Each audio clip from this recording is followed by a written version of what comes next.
Her name is Rio and she dances on the sand. Red, red wine. I am Iron Man. I hope you all enjoyed James singing.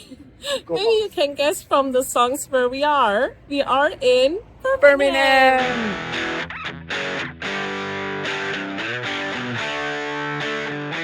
We really didn't know what to expect from Birmingham. In fact, when we asked what we should see there, we were told the exit.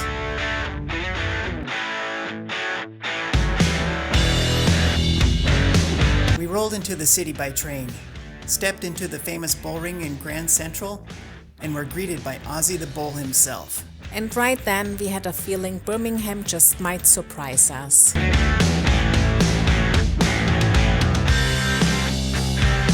We weren't sure what to expect, but this city completely won us over.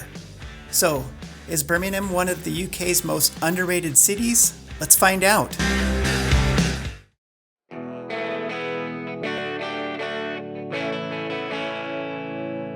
Being huge music fans, our first stop in Birmingham was to pay tribute to one of the city's most legendary icons, Black Sabbath. The Black Sabbath Bridge is located right in the heart of the city, and if you're a rock fan, this is an absolute must-see.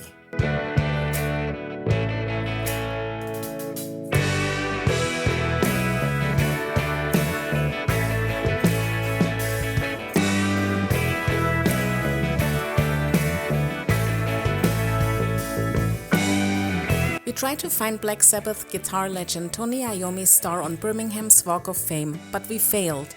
Maybe we were too distracted by the fact that we were walking where rock history was made.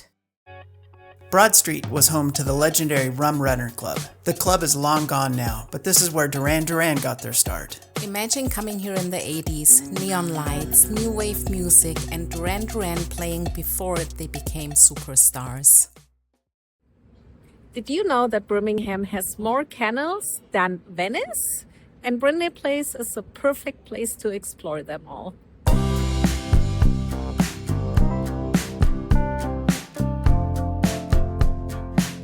From the music history of Broad Street, we headed straight to Brindleyplace. And honestly, we did not expect this. We were thinking dark, industrial, maybe a little grimy. Instead, it was the complete opposite. Bright, lively, and full of restaurants, cafes, and shops, all tucked along these beautiful canals. We just strolled around, soaking it all in. The canals are so picturesque and the whole area had this buzzing but relaxed vibe. It's the kind of place where you could easily spend the entire day.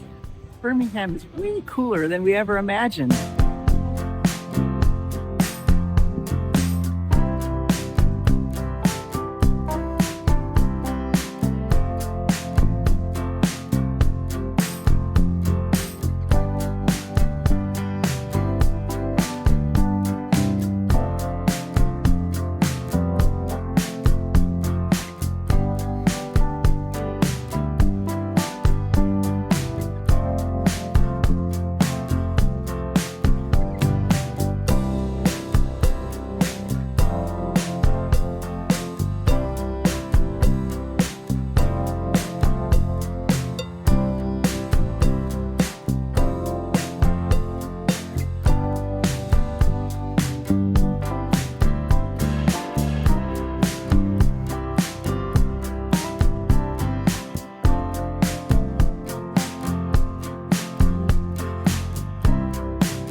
Eventually, though, we needed food. We stopped at York's Café, poached eggs on toast, plus a seriously strong flat white. It set us back £33, but it was worth every penny. Definitely a place we'd recommend if you're here.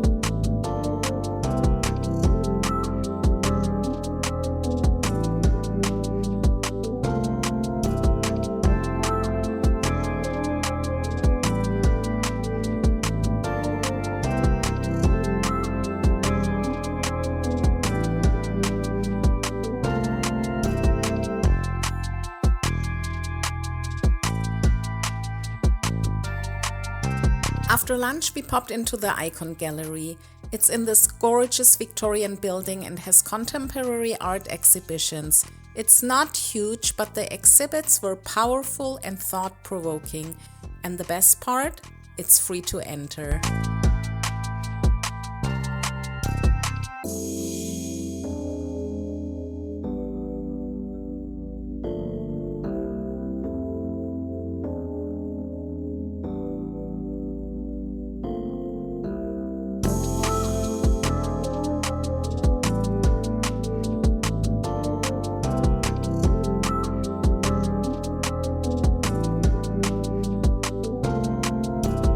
Then we hopped on a canal cruise with Brindley Cruise, which was only $6.50 per person. Floating past old warehouses and shiny new developments, we learned how these canals were once the lifeline of the Industrial Revolution. They were built entirely by hand, picks, shovels, wheelbarrows, and the original boats were pulled by horses.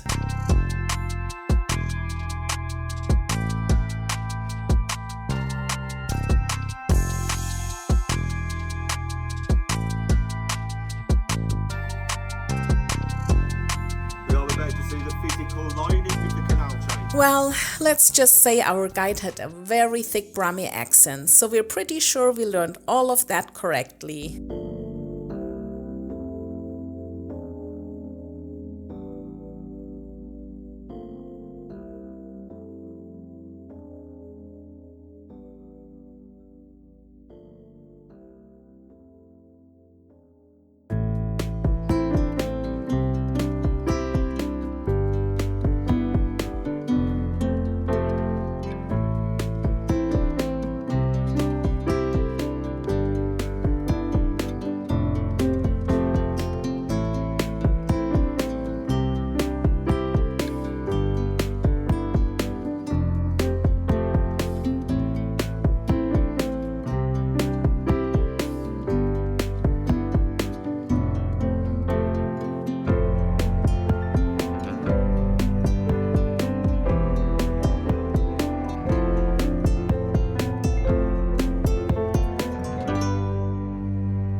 For both of us.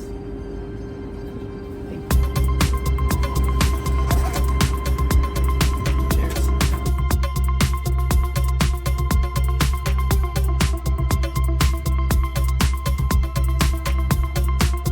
It's really easy getting around Birmingham. We've been using the bus.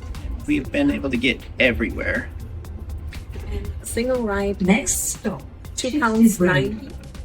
But if you travel together, you can also get a all-day family car for $8.50.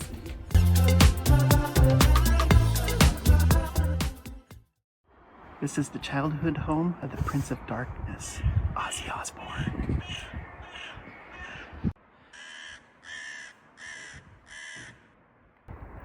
I wonder if these are the streets where he first yelled, "Mama, I'm coming home."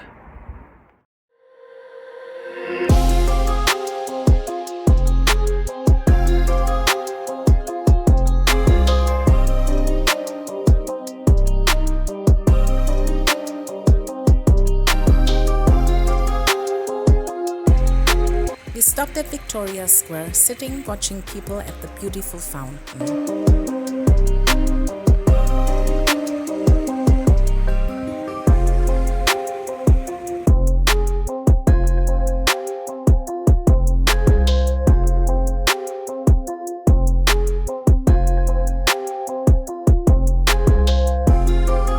We then headed to the Library of Birmingham. It's a really striking modern building, and if you like architecture, it's worth seeing from the outside alone.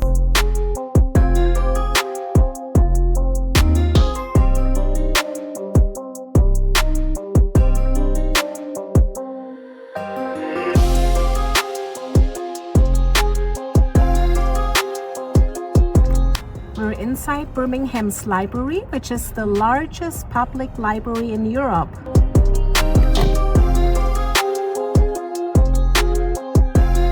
But the real magic is inside, especially the panoramic views from the secret garden. We visited on a sunny day, which made the rooftop terraces even better.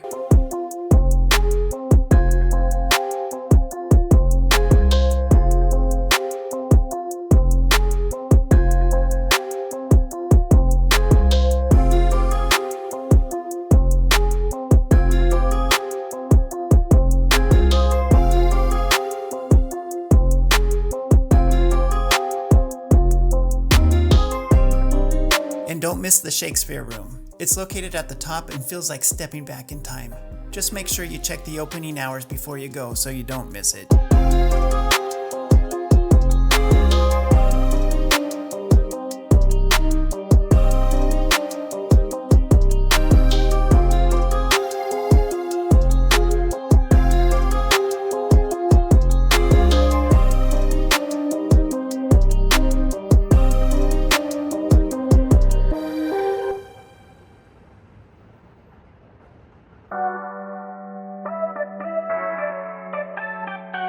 And right there is the Birmingham Museum and Art Gallery, which is completely free to visit.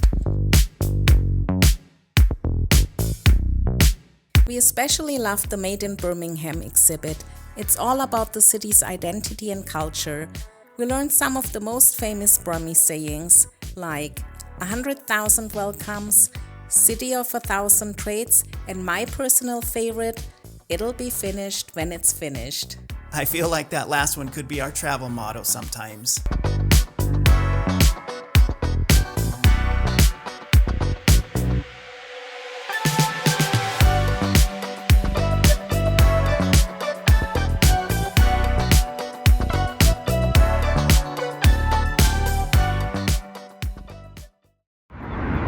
when you're in Birmingham, you cannot miss this area called Digbeth. It has tons of really cool vintage shops, a lot of mural art and mini golf bars, coffee shops, etc. It's really, really cool here. If there's one place in Birmingham that completely surprised us, it's Digbeth. It's gritty yet creative, industrial yet bursting with color. Once the beating heart of the city's industry, it's now packed with street art, indie cafes, and some seriously cool bars. First stop was Cow, a super fun vintage clothing shop. They had everything from Rolling Stones tour t-shirts to a shockingly good collection of cowboy boots. I could have spent hours hunting for that perfect outfit. Just the way you like it. Just the way you like it. So good, so fresh. You're the new MC, you got the remix. Keep it on repeat, just let the beat kick. Everywhere you go, you bring the roof down. Everybody knows you got your own sound. So good, so fresh, just the way you like it. Just around the corner, we found the Red Brick Market, another treasure trove of independent vintage stalls. Just the way you like it. So good, so fresh. Yeah, you like it, the way you like it. Oh, yeah, you like it, the way you like it now. Yeah, you like it, the way you like it. Oh, so good, so fresh. Get up on your feet.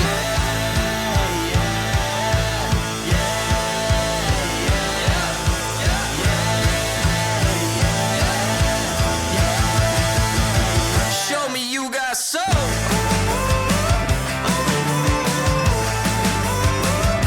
Just the way you like it.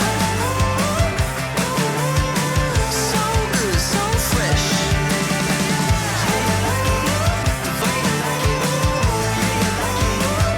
Just the way you like it. The way you like it. So good, so fresh. Get up on your feet, this is a shakedown.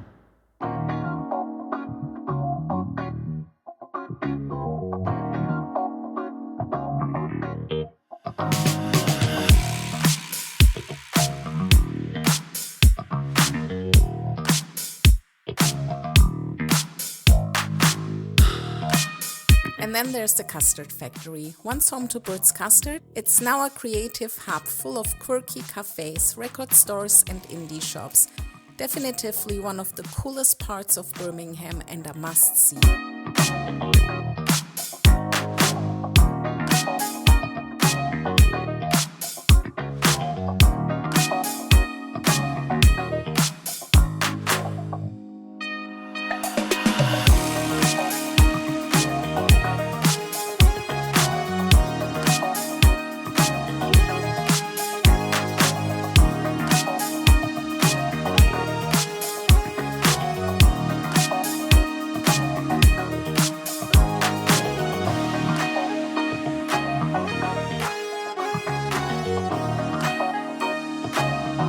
started watching Peaky Blinders while we were in Birmingham, and walking around Digbeth felt like stepping straight into the show, minus the razor blade caps.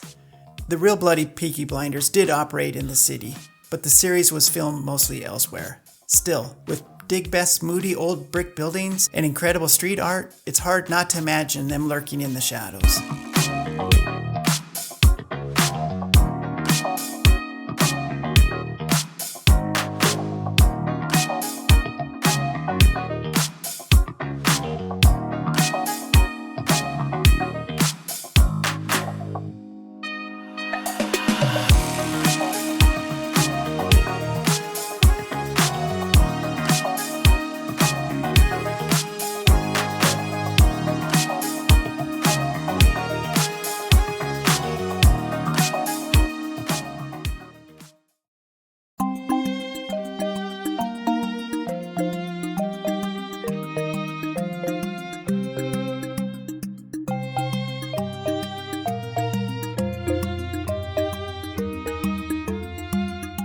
Just a short stroll from the city center, we wandered into Birmingham's Chinatown.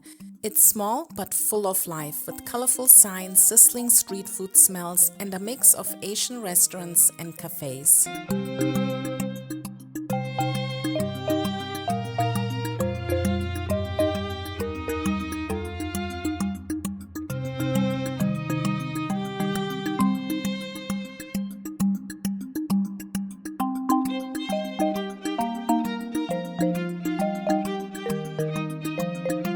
We ended up at Asia Food Hall, and it was perfect. I went for a Thai Penang curry, creamy, spicy, and just the right amount of kick, while Maneksha had South Korean udon noodles with tofu. We shared a plate of vegetarian dumplings because, well, dumplings. Yes, dumplings are never optional.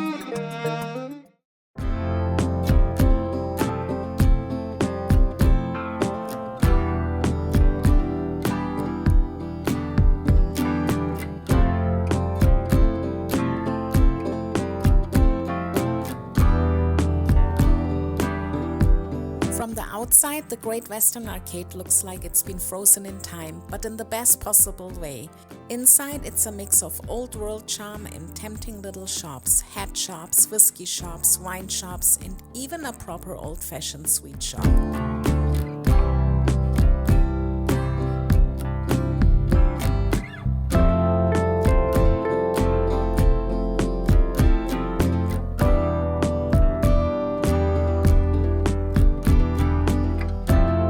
Then, coffee was calling.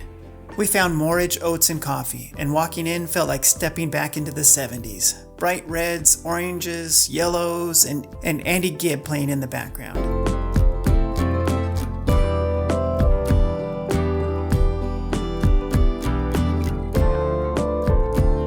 And then we spotted a long queue outside Habanero's, this little Mexican place. If there's one rule in travel, when you see a line for food, you get in. We joined the queue, ordered veggie burritos for £5.80 each, and they were so worth it. Fresh, flavorful, and gone way too fast. Spicy, messy, and ridiculously delicious.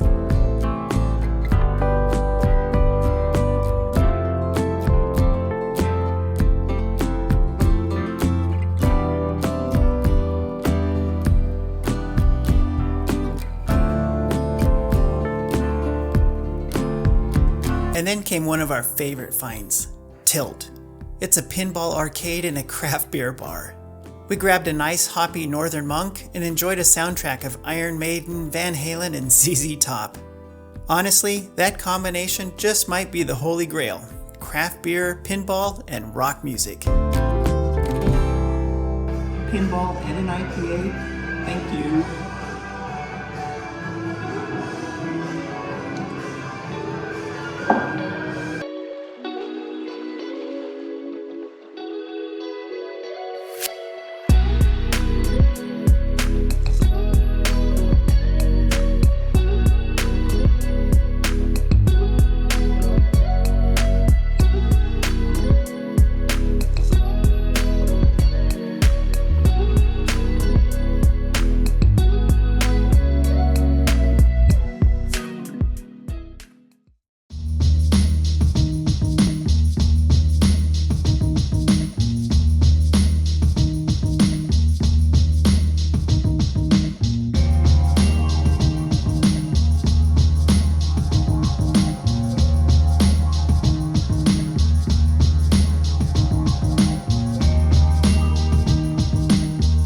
Jewellery Quarter was home base for our stay in Birmingham, and it's such a cool part of the city, full of history shops and great little spots to eat and drink.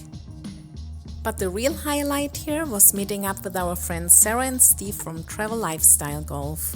We connected with them through social media over our shared love of golf and travel. And finally getting to hang out in person felt like catching up with old friends.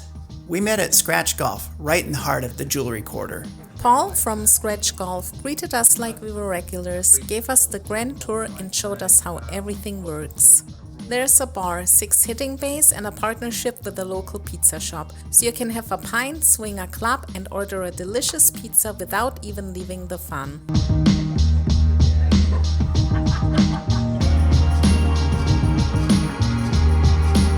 Sarah and Steve started us off with a fun game of bowling. Maneksha nailed the only spare in the group, which I'm still hearing about.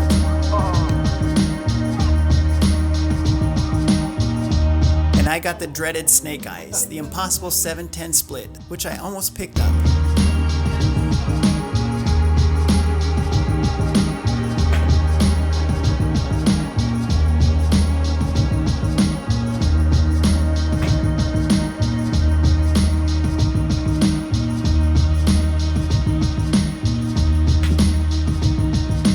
Then we tried darts, where Sarah and Steve got on the board with a few points, me making a whole single point. Skip. Oh, look at this.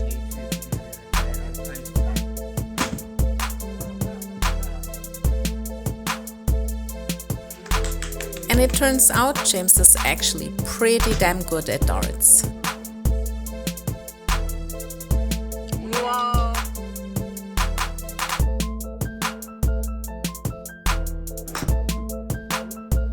Then it was time for the main event. We decided to play Augusta National in a scramble format, so we could play as teams. Travel lifestyle golf versus puttering around the world.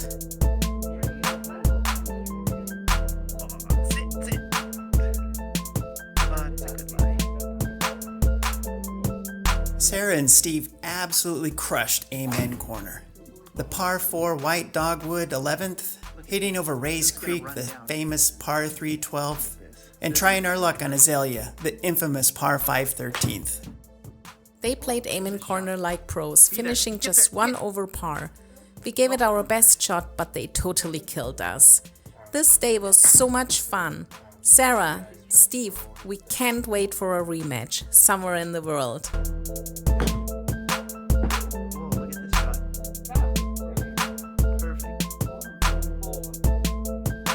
Honestly, we weren't sure what to expect from Birmingham, but what we found? A city full of history, creativity, and some really cool surprises. Music legends, incredible street art, and a buzzing food scene, and some of the friendliest people we've met. So, is Birmingham England's most underrated city? Our opinion is yes, 100% yes. We hope you enjoyed exploring Birmingham as much as we did. If so, please give this video a like. It really helps our channel, and we appreciate your support more than you know. And if you haven't already, consider subscribing, because next up, we're heading to Manchester.